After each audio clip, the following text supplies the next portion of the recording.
almarhum al-maghfurlah Abdullah bin Kiai Haji Muhammad Siddiq, almarhum al-maghfurlah al-walid Al-Hajj Ahmad bin Kiai Haji Muhammad Siddiq, almarhum al-maghfurlah al-Jad Haji Muhtar Usman, wali walidina, wali asatizatina, wali masyayikhina wa masyayikhina, wali muwaqifina li hadhil musalla, anna Allah yataghashana wa iyyahu birrahmati wal maghfirah wa yuskinhumul jannah wa ayyu'ida ilaina min barakatihim wa anwarihim wa asrarihim wa ulumihim fid darain. Syai'u lillahi lahumul Fatihah. A'udzu billahi minasyaitonir rajim. Bismillahirrahmanirrahim. Alhamdulillahi rabbil alamin, arrahmanir rahim, maliki yaumiddin. Iyyaka na'budu wa iyyaka nasta'in. Ihdinas siratal mustaqim, siratal ladzina an'amta 'alaihim ghairil maghdubi 'alaihim waladdallin.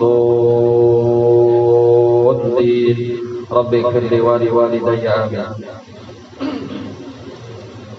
Wa ba'du, fa inna asdaqal hadithi kitabullahi ta'ala wa khairal hadi hadyu sayyidina Muhammadin sallallahu alaihi wasallam wa syarrul umuri muhdatsatuha wa kullu muhdatsatin bid'ah wa kullu bid'atin dhalalah wa kullu dhalalatin finnar.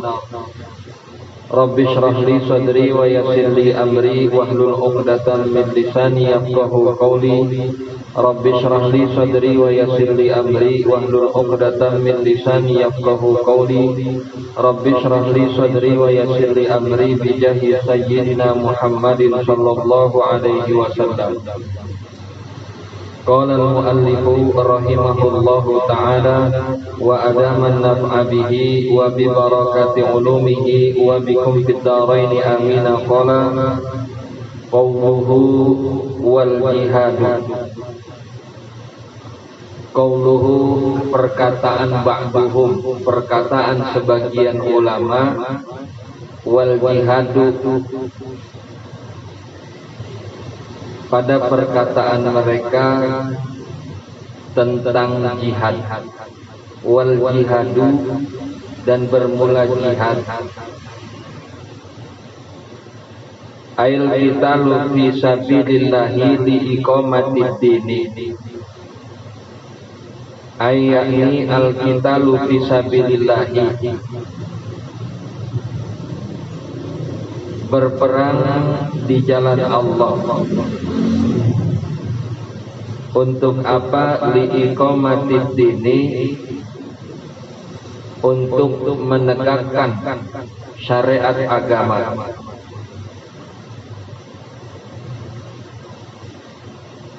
Wa hadza huwal jihadul asgharu, dan jihad yang seperti ini adalah jihad yang kecil. Para jamaah majlis taklim Musalla Al-Husna yang saya hormati, masih membahas tentang isi daripada makna kalimat la ilaha illallah. Pertemuan sebelumnya telah dikatakan oleh sebagian ulama yang dinukil oleh Syekh Nawawi Al-Bantani bahwasanya pada lafaz la ilaha illallah terdapat 12 huruf. Dari 12 huruf ini terdapat 12 kewajiban bagi seorang muslim yang harus dijalankan. 6 diantaranya adalah kewajiban zahir dan 6 diantaranya adalah kewajiban yang batin. Di antara yang zahir adalah thaharah, salat, zakat, puasa, haji, dan jihad. Nah, kemudian di antara 6 yang batin adalah tawakal, kemudian tafwid atau berserah diri, sabar, ridho, zuhud, dan taubat. Nah, di sini Syekh Nawawi Al-Bantani akan menjabarkan perkataan sebagian ulama terkait dengan makna jihad. Karena memang saking luasnya keilmuan Syekh Nawawi Al-Bantani, Ada masalah dikit di pretelina panjang. Ini kita belum masuk ke dalam fikih. Ini kasih patus saja itu kitab-kitab fikih. Ini kan syarah daripada kitab Safinatun Najah. Safinatun Najah tuh kitab tipis. Ya. Kalau di pondok tuh ibtidai belajar Safinatun Najah.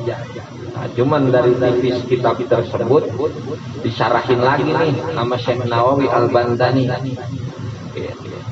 Ini kita baru bahas kalimat la ilaha illallah setahun kan nih kita ta'lim ya, setahun lebih, udah mau masuk 2 kali lebaran kan, belum kelar-kelar nih. Kita habis bahas rukun iman, bahas rukun Islam, bahas kalimat tauhid. Nanti mungkin habis lebaran kita baru masuk ke dalam masalah fikihnya gitu. Memang saking cerdasnya Syekh Nawawi Al-Bandani, jadi kitab yang tipis sebegitu Safinatun Najah disyarahin nama beliau sangat luas.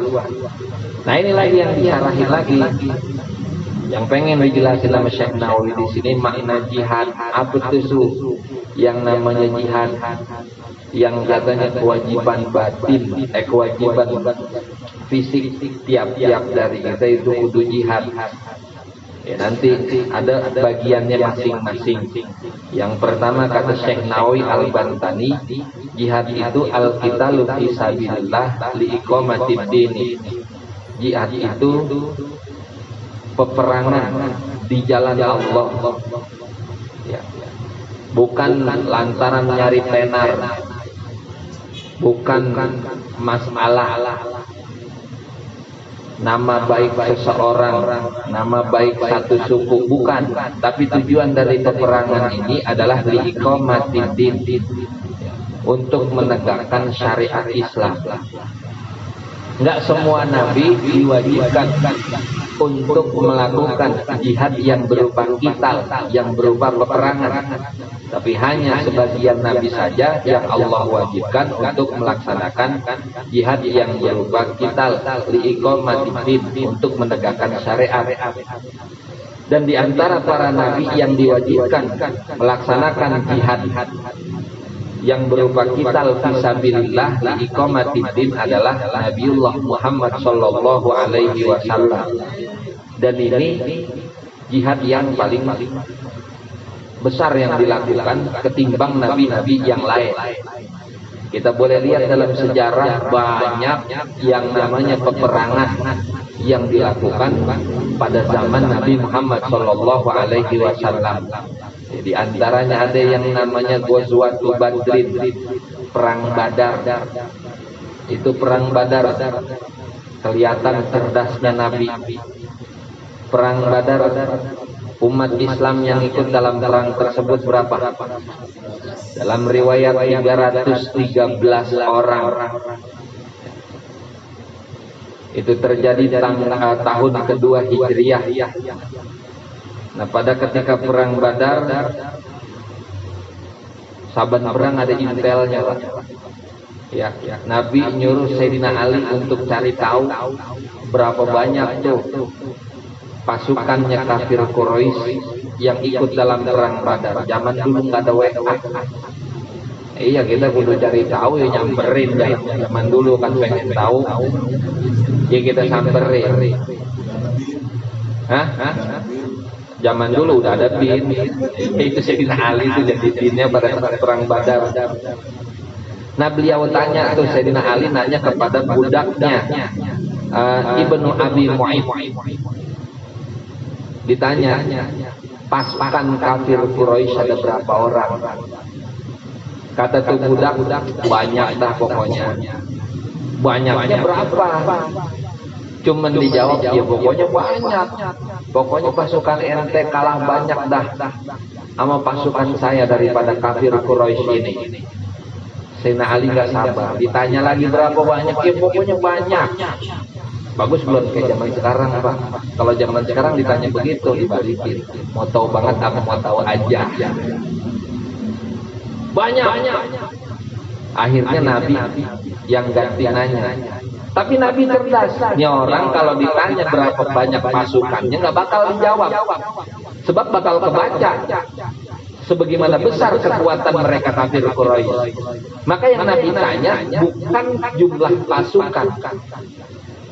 Kata Nabi, kam nahartum yauman, berapa banyak hewan yang kau sembelih dalam satu hari? Berapa banyak hewan yang kalian sembelih dalam satu hari? Kata Nabi begitu. Dijawab nih sama si budak, yang kami sembelih asratan minal ibili yauman. Yang kami sembelih itu 100 onta dalam yang kami sembelih 10 ekor onta dalam satu hari. Arab makannya daging, Pak. Beda sama kita. Mau ngelihat kambing dikit kolesterol, darah tinggi. Kalau orang Arab makanannya daging. Satu hari yang disembelih 10 ekor onta. Nabi itu biasanya orang Arab 1 ekor onta itu untuk menjamu 100 orang. 1 ekor onta dimakan habis oleh 100 orang. Berarti kalau 10 ekor onta sehari, jumlah pasukannya 1000. Tuh cerdasnya Nabi. Gak langsung ditanya berapa banyak pasukan, tapi Nabi tanya berapa banyak onta yang kalian sembelih dalam satu hari. Oh, kita nyembelih 10 ekor. Oh, kalau 10 ekor, 1 ekor bakal 100 orang. Kalau 10 ekor berarti 1000 orang, kan begitu. Jadi nggak dihitungin berapa banyak orang kafir, kan dalam tarikh emang begitu. Di kitab-kitab tarikh 313 lawan 1000, begitu. Dari mana tahu 1000? Tuh, dari 10 ekor onta yang mereka sembelih dalam satu hari. 1 ekor onta untuk memberi makan 100 tentara. Alhamdulillah, 313 orang yang melawan 1000 tentara daripada kaum kafir Quraisy menang. Dari golongan muslim itu yang wafat, yang gugur dalam perang Badar itu 14 orang. 6 orang dari kaum muhajirin dan 8 orang dari kaum ansor. Karena menang, mereka girang, pulang dalam keadaan gembira. Maka kata Nabi, rojakna min jihadil asghar ila jihadil akbar. Kita pulang dari jihad yang kecil ila jihadil akbar, menuju jihad yang paling besar. Sahabat heran, kita perang susah payah, banting tulang, peras keringat, keluarin darah segala macam, masih dikata jihad kecil. Maka sahabat nanya, wa ma jihadul akbar ya Rasulullah? Apa itu jihad yang besar wahai Rasul? Sementara perang yang kita lakukan ini dianggap jihad yang kecil, apalagi yang lebih-lebih daripada perang.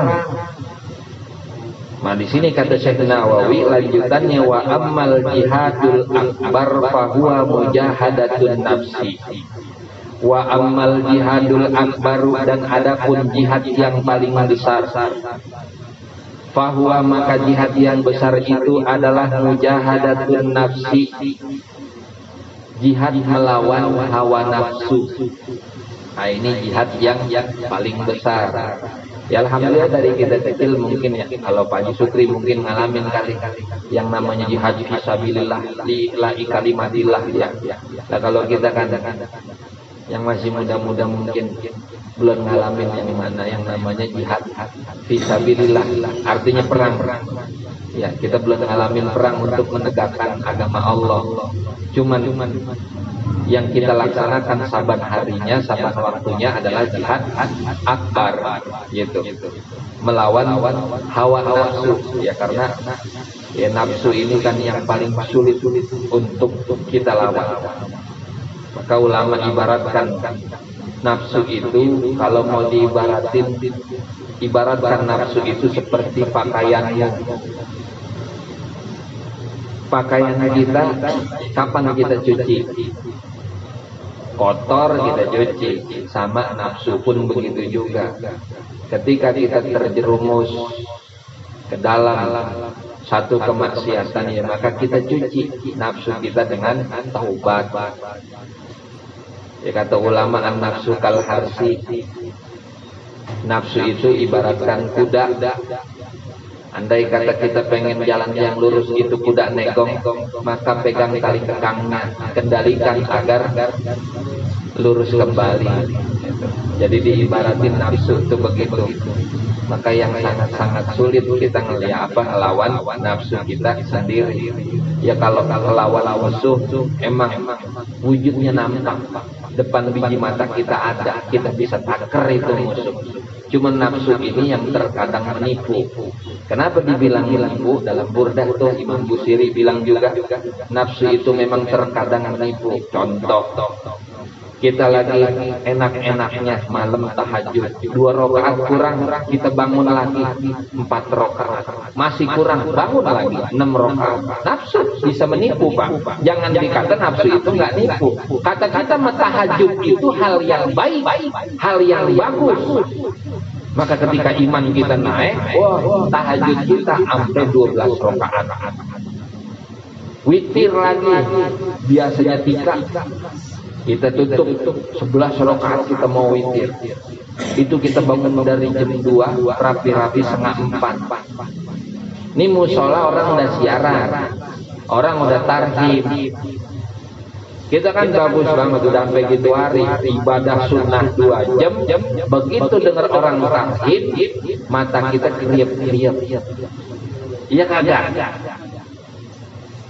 Akhirnya pulas, kita bangun jam 8. Subuh ngerjain kagak? Nafsu bukan namanya. Jangan kata nafsu itu nggak nipu. Belum tentu sesuatu yang dibungkus dengan satu ibadah itu dikatakan kebaikan.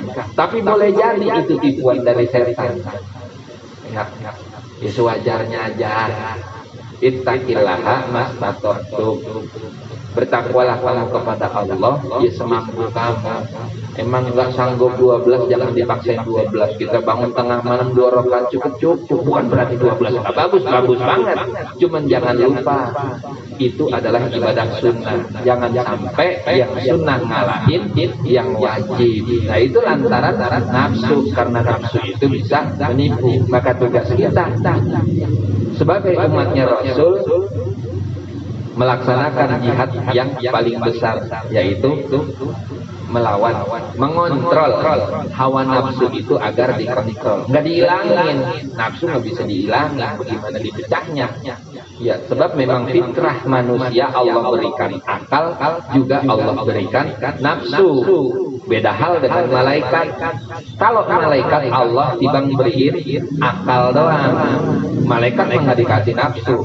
Binatang, hewan dikasih nafsu doang, tapi nggak dikasih akal. Maka bila mana kita sebagai manusia, akal kita lebih mendahului, bisa mengontrol terhadap nafsu, maka kita itu akan lebih mulia derajatnya ketimbang malaikat. Wajar kalau malaikat mah timbang ibadah doang, nggak pernah maksiat. Wong mereka nggak pernah dikasih nafsu. Tapi kalau kita sebagai manusia, ibadah kita lebih unggul ketimbang maksiat kita, maka kita akan dipandang lebih mulia ketimbang malaikat.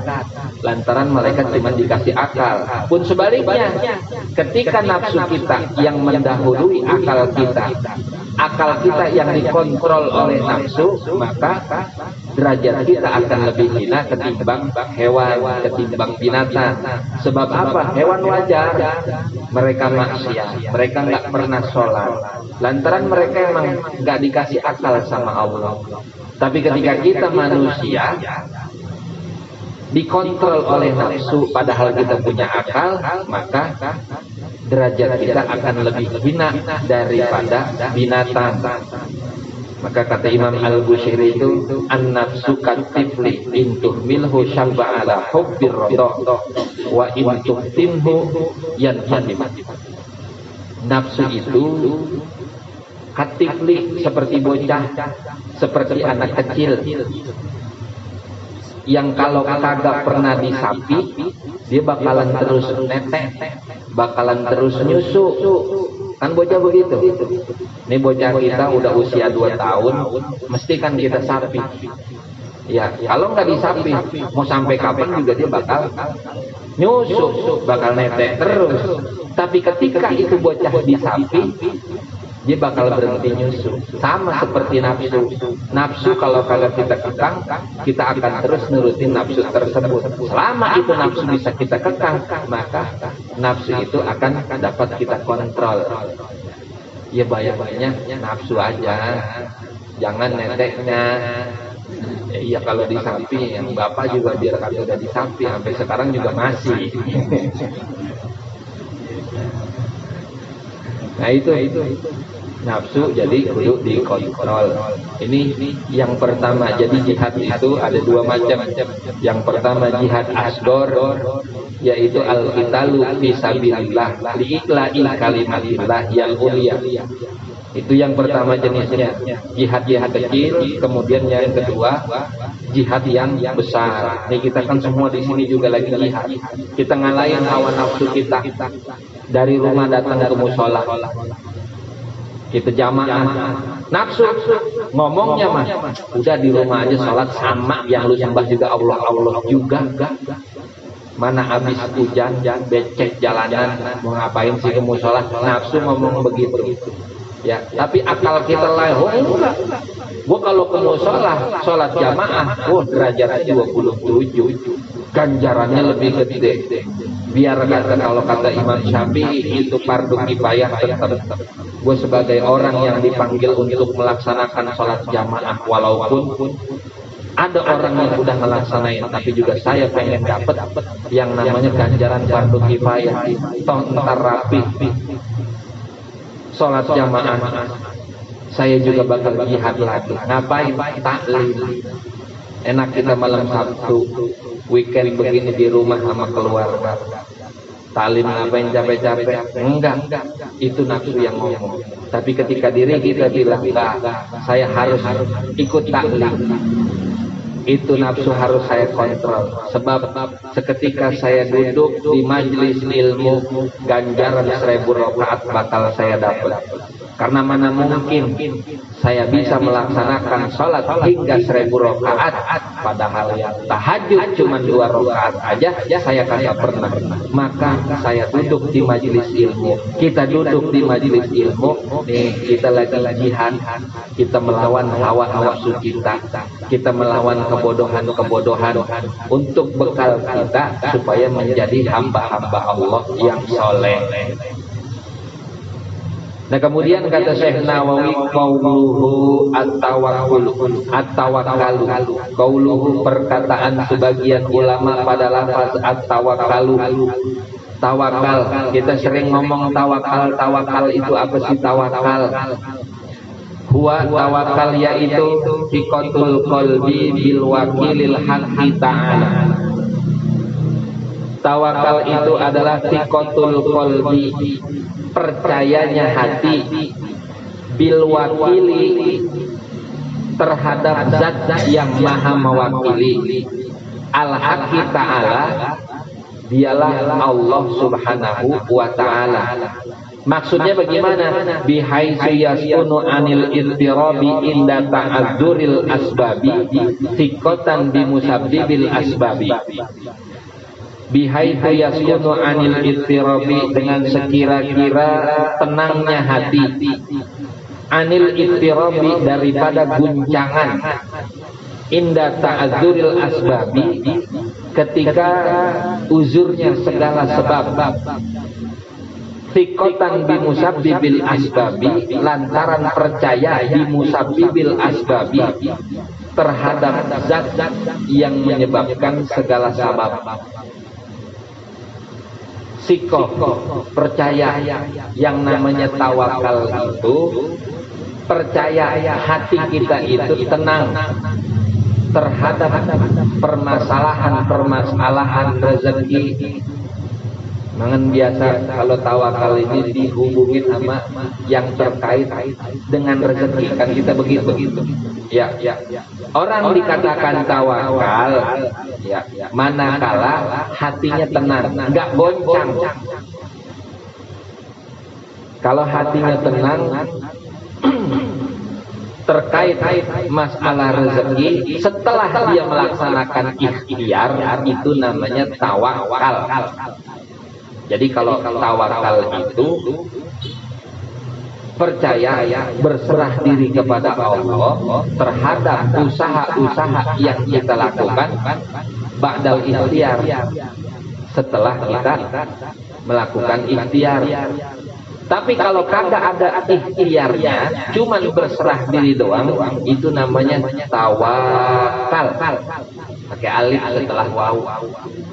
Ya, kalau tawakal itu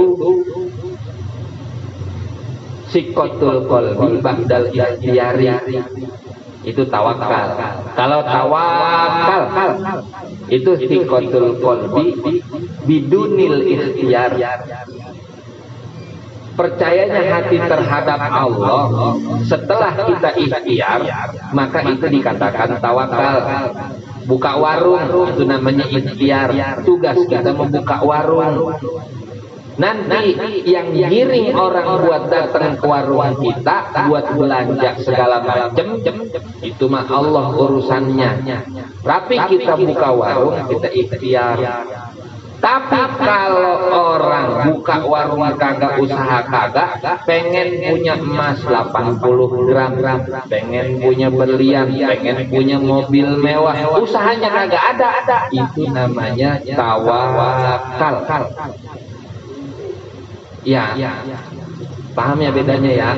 Yang nggak ada ikhtiar, nggak ada usaha sama sekali, cuman pengennya kaya, kerja kagak, kontrakan kagak punya, pengen jadi orang kaya, itu namanya tawakal. Ibadahnya merajin, saban hari doa, ya Allah turunin duit barang 20 juta hari ini.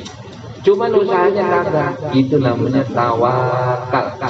Ya wali bukan apa bukan, ibadahnya begitu aja udah sholat marajin, cuman nggak punya tawakal, cuman nggak ada usahanya, cuman pasrah aja, itu namanya tawakal. Kata Allah kan, fa iza azamta fatawakkal 'alallah, apabila engkau telah melaksanakan ikhtiar, udah ngapa-ngapain aja usaha gono gini, fatawakkal 'alallah, maka serahkanlah semuanya kepada Allah. Maka tugas kita sebagai manusia cuma ikhtiar doang, bukan ranah kita untuk memberikan atau mendapatkan hasil. Ya, itu mah ranahnya Allah, nggak usah kita turut campur. Pokoknya tugas kita ikhtiar dan doa. Selebihnya udah kita serahin kepada Allah. Arif nafsaka minat tadbir, fama qama bihi ghairuka anka la takum bihi li nafsika. Kata Imam Ibnu Athaillah, arif nafsaka, istirahatkan dirimu daripada mikirin apa yang bukan tugasmu. Yang bukan tugasmu itu udah diatur sama Allah. Kadang yang bikin kita puyeng kan emang pikiran kita sendiri yang kita buat-buat. Kita pengen pakai baju yang dipakai sama orang lain, sementara Allah udah kasih baju kita yang muat sama kita, yang pas sama kita, ukurannya enggak kegedean, enggak kekecilan. Cuman kan kalau kita pakai baju orang, boleh jadi itu baju kegedean, boleh jadi itu bajunya kekecilan. Tapi baju yang kita pakai belum kita syukurin. Terkadang kan begitu. Kita ngelihat orang naik mobil mewah di Sudirman, depan kafe, sambil minum kopi, jeung ngerokok, kepas kepus.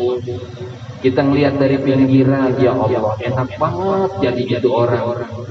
Mobil Mercy, kepas kepus sambil ngopi. Ya Allah, saya pengen jadi dia. Terkadang begitu yang kita lakuin. Allah ijabah. Kita lihat orang pakaiannya bagus, kita pengen kayak begitu. Padahal itu kegedean buat kita. Itu orang kepas kepus ngopi ngerokok bukan lantaran senang, emang lagi puyang, cicilan belum, karyawan belum dibayar, perusahaan udah pengen bangkrut. Kita doa, ya Allah pengen jadi diijabah, puyangnya doang itu diijabah, hartanya mah kagak. Kadang begitu. Maka syukurin apa yang kita punya. Jangan kita lihat terhadap nikmat itu yang lebih atas dari kita. Tapi kalau terhadap nikmat, kudu kita lihat yang lebih bawah dari kita. Ya pokoknya kalau pakai baju ngepas kan enak. Emang sekarang apa yang Allah beri kepada kita, yaitu yang pantas buat kita. Uang kagak punya Alphard, kita mikirin pajaknya. Kadang kita juga gitu, ngelihat mobil orang pakai Alphard, wah mobil mewah banget, cakep, itu pajaknya berapa duit ya? Ngapain mikirin? Mobil kita bukan. Ngapa kita ikut puyeng? Itu yang bikin kita puyeng. Nah, urusannya segala sesuatu ya kita serahin kepada Allah. Emang ikhtiar udah objek sono sini, udah kita pasarin. Kadang kita dijanjiin sama orang, besok gue liatin tanahnya. Udah mogol, kadang gagal. Ya emang belum milik. Ya belum rezeki. Ingat artinya. Nanti gini, antara milik dan rezeki itu beda. Antara milik dan rezeki beda. Apa yang ada di dalam ATM kita, di bank itu milik. Tapi belum tentu rezeki kita. Kalau rezeki yang mana? Yang udah kita makan, yang udah kita pakai, itu namanya rezeki. Tapi yang ada di bank itu boleh jadi milik, tapi belum tentu rezeki kita. Sebab apa? Terkadang kagak semuanya buat kita yang ada di bank tersebut.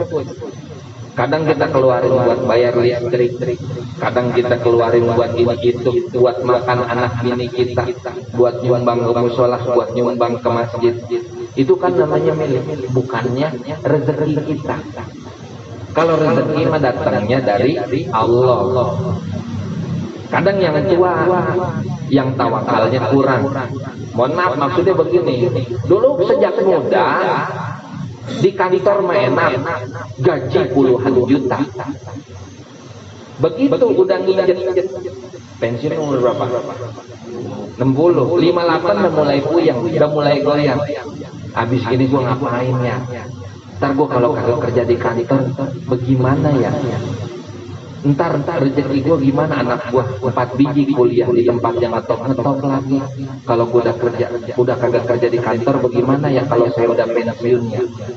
Seolah-olah dia menggantungkan rezekinya kepada kantor tempat dia kerja, perusahaan tempat dia kerja. Akhirnya kalau model begitu kan Allah ternafikan. Padahal yang menjamin rezeki kita itu Allah. Entar mah giliran bayaran, anak-anak bayaran, ketemu. Coba dah, apa ya kita yang begitu anak mau bayaran. Biar kata kita susah-susah banget mah. Alhamdulillah tuh kalau buat sekolah mah rezekinya ada. Emang Allah jamin. Mau ngapain kita buyang-buyang banget? Allah udah jamin yang begitu-begitu. Kenapa? Karena tiqatul qalbi, yakin bahwasanya kita hidup itu ada Allah yang nanggung rezeki kita. Yang kagak punya akal aja mereka mendapatkan rezeki. Contoh dah, kadang orang nyebut Allah itu kagak adil, kok gue dikasih susah mulu. Kalau emang terkait rezeki kita bilang Allah nggak adil, coba kita lihat cicak makanannya apa? Nyamuk punya sayap, terbang. Cicak bagaimana? Punya sayap kagak? Ngerayap. Kalau kita pikir Allah kagak adil, coba kita lihat lagunya. Cicak-cicak di dinding, diam-diam merayap. Nyamuk ngapain? Datang. Itu rezeki Allah kirim buat cicak. Datang seekor nyamuk, bukan cicak yang nyamperin nyamuk, tapi nyamuk yang nyamperin cicak. Toh Allah tahu, Allah ciptain cicak itu tanpa sayap. Tapi Allah kasih kedoyanan cicak, makanya nyamuk yang punya sayap. Bukannya cicak yang marahin nyamuk, tapi nyamuk marahin cicak. Pun begitu juga rezeki tugas kita mah ikhtiar, kita rezeki datang sendiri. Rezeki saya, rezeki Pak Haji Sukri, rezekinya Bang Heri, rezeki kita nggak bakalan ketukar. Babai biar punya warung, sampingnya ada warung lagi, rezekinya nggak bakalan ketukar. Emang Allah udah posisi di masing-masing tempat. Maka saya jujur rada ketawa ketika ramai masalah Gojek sama ojek pangkalan. Wah, di sini menolak adanya Gojek segala macam. Kata saya mah wajar sih Kang Ojek. Mengapa wajar? Yang ngajinya kurang, tauhidnya kurang. Lah kita jangan sampai begitu. Kita tahu masing-masing dari kita bakalan mendapat rezeki sesuai dengan porsinya. Allah itu selalu memberikan apa yang kita butuh, bukan apa yang kita mau. Itu yang kudu kita ingat. Mau kita sih naik Innova, cuman itu mau kita, tapi kebutuhan kita bukan di Innova, kebutuhan kita di Mio. Maka Allah kasih kita Mio. Ya emang kita butuhnya itu, kita mah belum butuh sama Innova. Sebab apa? Allah tahu kalau kita mau dikasih Innova, bensin kita bingung, bayar pajak kita bingung, perawatannya kita bingung, toh kerjaan kita begitu doang, belum waktunya. Ntar kalau udah waktu, jangan kata Innova, jet pribadi Allah kasih kalau emang udah waktunya.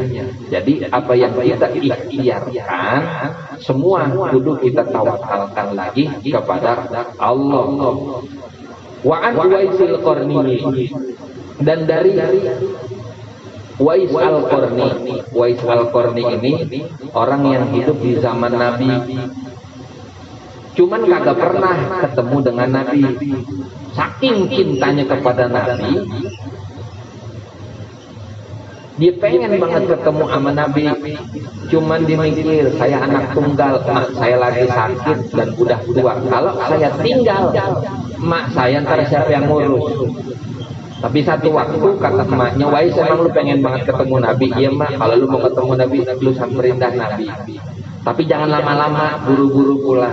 Iya mak, berangkat dia dari kampung Korn ke Medina, jauh, bukan main. Begitu sampai rumah Nabi, Nabi belum pulang perang.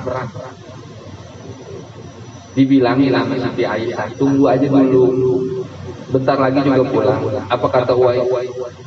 Kata ibu saya, jangan lama-lama, ibu saya sendirian, salam aja buat Nabi. Wais katanya buat saya, Wais dari kampung ini, si ini anaknya si Fulan, kagak. Cuman ngomong begitu doang. Salam aja sama Nabi, saya harus buru-buru pulang ngerawat ibu saya. Enggak lama Wais pulang, Nabi sampai sama Sayyidina Ali dan Sayyidina Umar pulang perang. Kata Siti Aisyah, tadi ada tamu Nabi. Siapa? Saya kagak tahu, saya suruh tunggu. Buru-buru katanya, pengen ngerawat emaknya karena emaknya ditinggal sendirian di rumah. Akhirnya Sayyidina Ali dan Sayyidina Umar itu dipanggil. Ente nanti cari tuh orang yang barusan datang kemari, namanya Uwais dari kampung Korn. Ente cari, salam dari saya. Jangan lupa ente minta doa sama itu orang. Lah Sayyidina Ali, Sayyidina Umar suruh minta doa sama Uwais. Lah Sayyidina Ali kan wali dia mah. Lah iya, ibadahnya bukan main. Orang model begitu suruh minta doa sama Uwais Al-Qarni.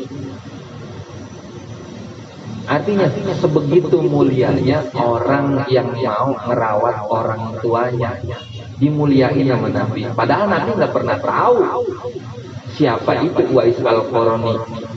Uwais Al-Qarni namanya tenar di langit, tapi nggak terkenal di dunia saat itu. Panjang kalau mau cerita dia mah. Nah itu omong, kalau kita mau tenar di langit, jangan lupa orang tua kita rawat. Orang tua saya udah pada kagak, ya biar udah pada kagak kita rawat kuburnya. Jangan kelamaan kagak ziarah sampai patok kubur hilang. Itu kan kebangetan, anak kurang ajar begitu. Emang kelantaran kagak pernah ziarah, patok kubur emak bapaknya hilang. Lah kubur emak gue di mana ya? Lah kata anaknya, mana kuburan engkau? Oh bapak juga lupa. Tempo hari perasaan di sini perasaan. Lantaran kagak pernah tuh, kagak pernah ziarah. Borok setahun sekali. Mending lah kalau lebaran Jeparanin. Nah, ini seminggu sekali juga kagak, pulang Jumat pagi ke hari Jumat kan paling kagak begitu. Lah bagaimana kita mau ngetok di langit? Di bumi aja kagak ngetok amat. Nah, apa kata Wais Al-Qarani? Annahu qala, bahwasanya ia berkata, lau abadallaha ibadata ahli samawati wal ardi. Lau abadallaha, seandainya engkau menyembah Allah, seandainya engkau beribadah kepada Allah, ibadata ahli samawati wal ardi, semodel-model ibadahnya para penduduk langit dan penduduk bumi. Artinya kan udah cakep banget tuh kita ibadah. Ibadah kita sama dikumpulin orang-orang makhluk satu langit, makhluk di bumi. Ibadah kita model begitu. Berarti kan cakep banget itu ibadah. Gak ada yang ngalahin. La yuqbalullahu minka, Allah tidak akan menerima ibadah tersebut darimu hatta takuna aminan bima tak, hatta takuna aminan, sampai engkau percaya, sampai engkau yakin, bima takafalallahu min amri rizqika,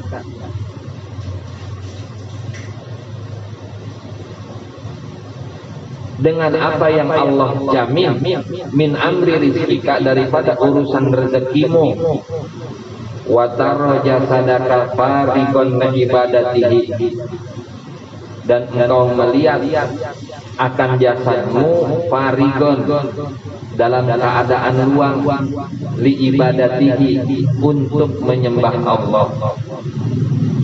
Ini kata Wais Al-Qarani, andai kata kita beribadah sehebat-hebat ibadahnya makhluk Allah yang ada di langit, sehebat-hebat ibadahnya makhluk Allah yang ada di bumi, cuman kalau kita kagak tawakal kepada Allah perkara rezeki, maka ibadah kita kagak bakal diterima. Oh, kalau ibadah, ya ibadah kita sehebat makhluk yang ada di langit, malaikat ibadahnya nggak pernah berhenti. Ibadah kita sehebat-hebatnya makhluk yang ada di bumi. Cuman kalau perkara rezeki kita masih ragu, itu ibadah kita yang hebat tersebut kagak bakal diterima oleh Allah. Nah, kata Nabi kan, man asbaha aminan fi sirbihi mu'afan fi badanihi inda wuquti yaumihi faka'annama hizatid dunya bihadzafiriha. Kalau dalam Islam tolak ukur kaya, tolak ukur orang yang kaya itu bukan orang yang banyak duitnya. Dalam Islam tolak ukur orang dikatakan kaya, dikatakan mapan, dikatakan berkecukupan, satu, manakala asbaha aminan, ketika pagi hari dia hidup di hari itu dalam keadaan aman, mu'afan fi badanihi, sehat. Yang ketiga, inda wuquti yaumihi, dia punya cukup duit, cukup harta, cukup makanan untuk dia makan di hari tersebut. Kata Nabi, faka'annama hizatid dunya bihadzafiriha, seakan-akan orang yang model begitu memiliki kekayaan-kekayaan yang ada di dunia. Kita sehat kagak sekarang? Sehat. Kita hidup di kampung baru aman kagak? Aman. Udah gitu, yang ketiga, kita punya cukup makan kagak buat hari ini? Kita jadi paling kaya. Di kampung baru kita paling kaya. Hidup aman, kemudian sehat badan, cukup makan buat hari ini. Ini tolak ukur dalam syariat, tolak ukur dalam Islam. Ini orang dikatakan orang kaya, orang berkecukupan. Lah tapi saya kagak punya duit sampai 100 juta. Bagaimana saya dikata kaya? Sekarang gini, Bapak mau dikasih duit 2M, tapi Bapak tinggalnya di Gaza. Mau kagak? 2M nya dikasih, cuman suruh tinggal di Gaza. Mau kagak? Mengapa kagak mau? Kagak aman. Emang enak megang duit banyak cuman kagak aman? Ya kagak enak. Atau Bapak dikasih duit dah 2M, Cuman bapak masuk ICU, dirawat di ICU, di IGD, dirawat. Enak nggak kira-kira? Ya kagak. Ya maka sekarang hidup kita yang kita jalanin ini nikmat yang tidak ternilai. Terkadang kesehatan kan yang enggak kita sadari bahwasanya sehat itu mahal. Taruh dah kita dikasih duit 150 juta, cuman kita kudu dirawat di MPH satu hari ngabisin duit 5 juta. Lah kalau 1 bulan 30 hari berarti rapi berapa? 150. Iya kan? 150 juta bakal biaya perawatan doang.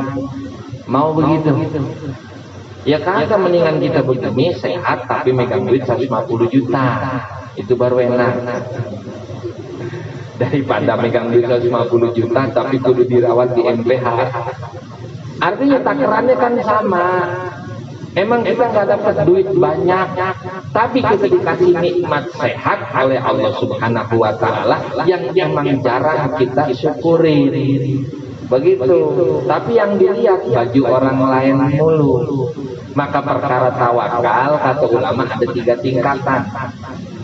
Urusan tawakal nih, ya kata ulama itu ada 3 tingkatan. Yang pertama, tingkatan tawakal yang pertama, tawakal itu kal mayyiti inda ghuslihi. Ini tingkatan tawakal yang paling tinggi. Mana?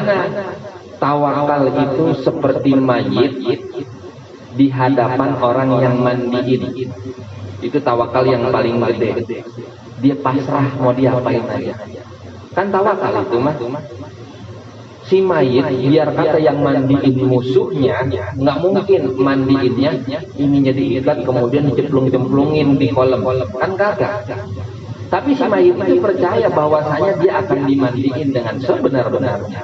Emang syariat ngajarinnya begitu, biar kata yang mandiin, tukang mandiinnya musuh gua, kata kita mah begitu, tetap kita bakal dimandiin. Itu namanya tawakal tingkatan paling tinggi. Hidup kita lah kudu kayak begitu. Kita udah yakin perkara rezeki mah Allah yang kasih. Saya emang begitu, saya yakin rezeki Allah yang kasih. Cuman kadang kita ketar-ketir dalam hati, nggak tenang. Ya, ada bos stresan nggak tenang nih kalau udah mau hari Sabtu, hari Jumat nih udah ketar-ketir. Duit dari mana ini buat bayar anak buah? Namanya belum tawakal tuh. Tawakalnya masih kurang. Tingkatan yang kedua, kelasan tawakal. Tingkat yang kedua kata ulama kasobihi inda ummihi. Seperti anak bayi di hadapan ibunya. Ini tawakal yang kedua, tingkatan yang kedua. Anak bayi di sisi ibunya, itu anak bayi ketika dia lapar apa bisa nyari duit? Bisa nggak gaji nyari duit? Kagak bisa. Nyendok nasi sendiri bisa? Kagak bisa. Lantas apa yang dilakuin kalau dia lapar? Nangis. Ini tingkatan yang kedua tawakal, paling kagak kita ada di tingkatan ini. Jadi kalau kita nggak punya duit, kerja. Nangis. Siapa yang menolongin? Ya kita tangis kepada Allah. Kita ngerengek sama Allah. Jangan ngerengek sama kawan. Begitu, jangan nyerengek sama saudara, bagi gua duit, gua kagak punya duit gitu. Sampai update di status. Oh lagi puyeng update status, bilang puyeng. Nah ini yang model-model begini tolong dihindari. Ya, man asbaha yashu doiki ma'iyasya faka'an nama yasku robbahu. Siapa orang yang mengadukan sempit kehidupannya, penghasilannya lagi kagak, hidupnya lagi susah, update status di WA, ngadu sono sini, faka'an nama yasku robbahu, maka seakan-akan dia lagi ngejelek-jelekin Tuhannya. Artinya apa? Dia nggak percaya bahwasanya apa yang kita terima itu adalah sebaik-baik yang Allah kasih buat diri kita. Maka kalau tawakal yang kedua yaitu seperti anak bayi yang ada di hadapan ibunya ketika lapar ya nangis. Ya, maka boleh tuh kita share di WA. bagi kawan-kawan yang lagi kesulitan dalam masalah finansial, kontrakan bayarannya belum ketemu, beras habis, anak mau bayar sekolah, silahkan datang ke rumah saya malam minggu, saya kosong. Mau ngapain kasih duit? Enggak, kita nangis bareng. Nah, tingkatan tawakal yang ketiga, nah itu kata ulama, seperti terdakwa di hadapan pengacaranya. Ya. Ini tingkatan yang paling rendah. Nah, paling kagak di tiga tingkatan ini kita ada di tingkatan kedua. Karena kita tahu perkara masalah rezeki Allah yang kasih, maka jangan sampai perkara duniawi kita ngalahin ibadah kita kepada Allah. Mau kaya, kemudian Allah kita jauhin, ya udah kagak mungkin kaya. Kita pengen duit, tapi yang ngasih kita rezeki kita jauhin. Jangan sampai begitu, itu salah jalur. Kadang kan banyak orang lantaran hidup duniawinya dia nyari harta, maha pemberi harta dia jauhin. Artinya sholat dia tinggal. Lu kagak sholat, ntar aku masih sibuk kerja. Yang ngasih lu kerjaan, yang ngasih lu rezeki, yang ngasih lu duit itu bukan bos, dia mah perantara. Tapi hakikatnya yang memberikan adalah Allah. Ya. Kalau pengen kaya, pengen hidup enak, pengen hidup sukses, ya deketin yang ngasih rezeki. Ulama kan udah bilang, cuman emang tibang jalaninnya ini yang masih susah. Karena apa? Percayanya masih belum 100%. Karena tingkatan tawakal kita mungkin belum seperti mayit yang ada di hadapan orang yang mandiin. Ya syukur-syukur kalau tingkatan tawakal kita udah ada di tingkatan yang kedua. Ibarat bayi di hadapan ibunya, manakala lapar kita tinggal nangis, kemudian dikasih susu, dikasih makan. Pun kita begitu juga. Ketika butuh kita parankan, ya kita paranin Allahnya. Kita nangis di hadapan Allah, curhat sama Allah apa yang kita butuh. Allah pun tahu, maka Allah akan selalu memberikan apa yang kita butuh, bukan apa yang kita mau. Qala ta'ala fatawakkalu in kuntum mu'minin. Allah subhanahu wa ta'ala berfirman, fatawakkalu, maka bertawakallah kalian kepada Allah, in kuntum mu'minin, jika kalian adalah orang-orang yang beriman. Maka kita beriman kepada Allah, maka wajib bagi kita untuk menyerahkan segala sesuatu hasil ikhtiar kita kepada Allah subhanahu wa ta'ala. Semoga kita menjadi orang yang bertawakal dan Allah terima tawakal